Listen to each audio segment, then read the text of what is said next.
Hi mga DJ dyan. So ngayon magluluto ako ngayon ng sari-saring gulay.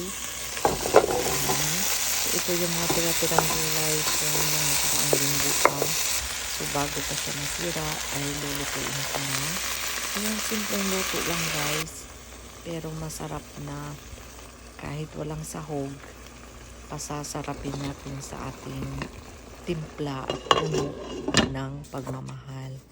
Ayan, tapos meron din akong liempo dyan guys. I-air fry lang natin hanggang sa lumabas yung mga oil niya. Ayan ang ating sari-saring gulay. Ayan.